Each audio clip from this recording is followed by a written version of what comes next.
दोस्तों, champions trophy में बुरी तरह जलील होने के बाद पाकिस्तान क्रिकेट के अंदर इस वक्त भौचाल आया हुआ है।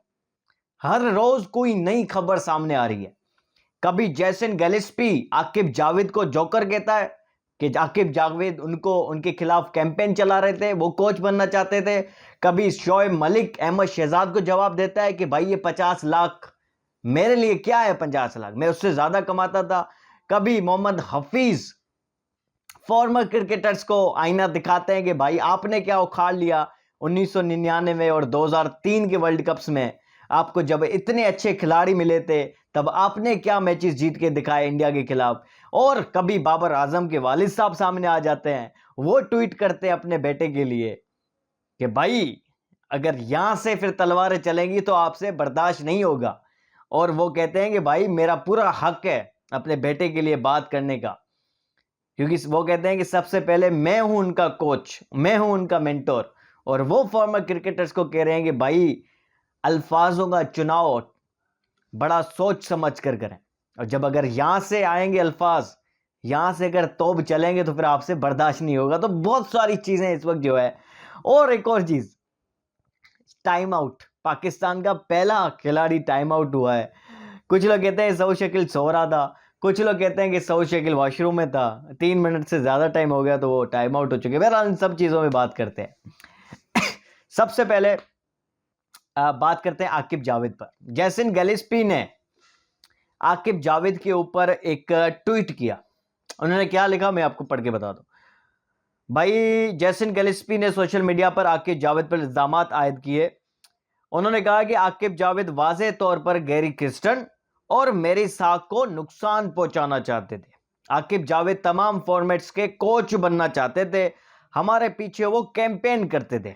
आकिब जावेद एक जोकर हैं, वो उसका मकसद सिर्फ पाकिस्तान टीम को ठीक करना नहीं बल्कि वो टीम में इंतशार पैदा करना आया था। अगर फौरी तौर पर उसको पाकिस्तान क्रिकेट से दूर नहीं किया गया तो पाकिस्तान क्रिकेट को बड़ा नुकसान हो सकता है।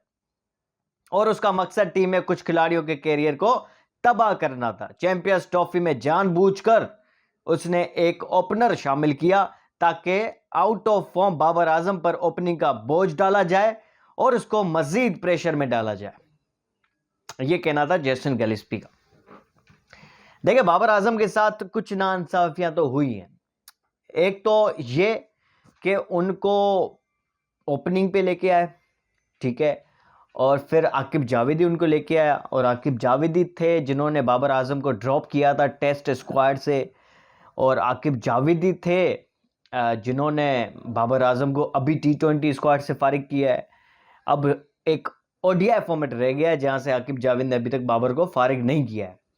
यहाँ पे बड़ी कोशिश की गई कि बाबर को ओपनिंग कराऊं मैं, और मुसलसल फेल हो जाए तो उनको मैं बाहर कर दूं, लेकिन पीछे कोई ऑप्शन नहीं है। तो अभी फिलहाल न्यूजीलैंड टूर के लिए बाबर को रखा है टीम के अंदर। तो ये बहरहाल आकिब जावेद के पीछे कहानी चल रही है। वैसे तो आकिब जावेद के परफॉर्मेंस अगर नजर डालें तो सवाए उन 2 टेस्ट मैचेस के कोई खास तो नहीं है परफॉर्मेंस, ठीक है। ऑस्ट्रेलिया के अंदर अंदर जो है बॉलर्स ने जितवाया हमें, साउथ अफ्रीका के खिलाफ भी ओडीआई के अंदर बॉलर्स ने जितवाया, लेकिन टेस्ट के अंदर हम वहां भी हारे। या वेस्ट इंडीज से भी एक मैच हम हार गए, बांग्लादेश हमें बुरी तरह हरा कि तब तो खैर आकिब नहीं थे। लेकिन साउथ अफ्रीका ने T20 में वाइट वॉश किया, ऑस्ट्रेलिया ने T20 में हराया, जिम्बाब्वे में भी हम हार गए ओडीआई और T20। तो ये है कि आकिब जावेद ने कोई तीर तो नहीं मारे, ठीक है। आगे बढ़ते हैं, दूसरी स्टोरी पे आते हैं, बाबर आजम के वालिद साहब पर। बाबर आजम के वालिद साहब अपने बेटे के हक में बाहर आ गए क्योंकि शोएब अख्तर और दीगर वो खिलाड़ी कुछ, जैसे शोएब अख्तर ने कहा कि भाई बाबर फ्रॉड है। अब ऐसे अल्फाज बाबर आजम के वालिद साहब से बर्दाश्त नहीं हुए, वो सामने आ गए। उन्होंने एक खड़का दिया इंस्टाग्राम पर स्टोरी। उन्होंने लिखा कि भाई बर्दाश्त आपको नहीं होगा जब हम आपके खिलाफ बात करेंगे। और उन्होंने ये कहा कि बाबर आजम नेशनल T20 के लिए खेलेंगे और PSL खेलकर वापस टीम में आएंगे T20 की। ये बाबर आजम के वालिद साहब ने कहा है। अच्छा, उसके बाद स्टोरी पे आते हैं अहमद शहजाद वाली पे। भाई अहमद शहजाद ने जियो के प्रोग्राम में बैठकर कहा कि भाई ये 50-50 लाख आप लोग दे रहे हो इन मेंटर्स को, क्या इन्होंने किया है अब तक टीम के लिए? इनको पकड़ो भाई, इनको कौन हक देता है कि PTV पे बैठ के पाकिस्तान टीम के खिलाफ बात करें? ये अहमद शहजाद साहब कहते हैं। तो शोएब मलिक ने भी आगे से रिप्लाई दे दिया। अभी ये क्रिकेटर्स जितने भी फॉर्मर है ये आपस में उलझे हुए हैं, हर रोज़ कोई ना कोई किसी के खिलाफ बयान दे रहा है। वसीम अकरम साहब खुद ही कहते हैं कि भाई जितने केले बंदर नहीं खाते जितने पाकिस्तान टीम केले खाती है।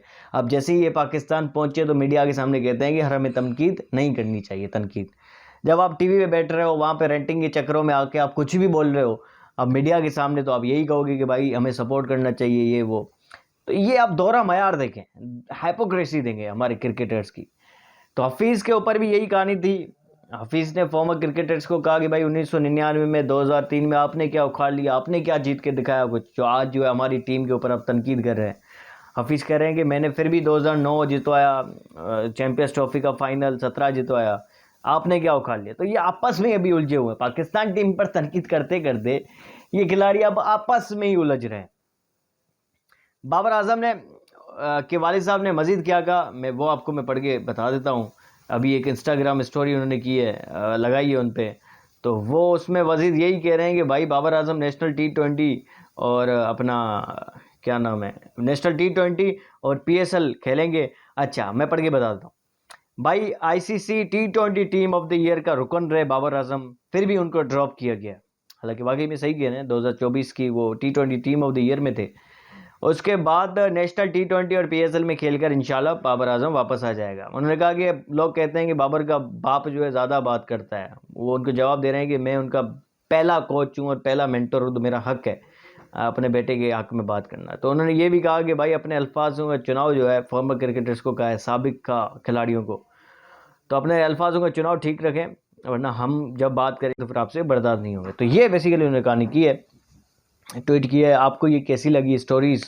और सऊद शकील वाली बड़ी इंटरेस्टिंग थी, पाकिस्तान का पहला बैट्समैन जो कि टाइम आउट हुआ है। इससे पहले एंजेलो मैथ्यूज़ वाली स्टोरी, और एंजेलो मैथ्यूज़ की जो कंट्रोवर्शियल जो आउट था, उनका बेचारे का हेलमेट टूटा हुआ था, वो तो पहुंच गया था लेकिन वो वापस जाने के लिए था, पता नहीं क्या था। तो ये है कि उनके बाद बड़े वो इशारे भी चले टाइम आउट वाले, जब वो जीतते थे बांग्लादेश और ये श्रीलंका वाले आपस में। तो ये बहरहाल बड़ा इंटरेस्टिंग एक वाक़या हुआ है पाकिस्तान के अंदर। वो सोते रह गए और या वाशरूम में रह गए और सामने वाली टीम ने अपील की और सऊद शकील आउट हो गए। मिलते हैं अगले ब्लॉग में, अपना ख्याल रखें।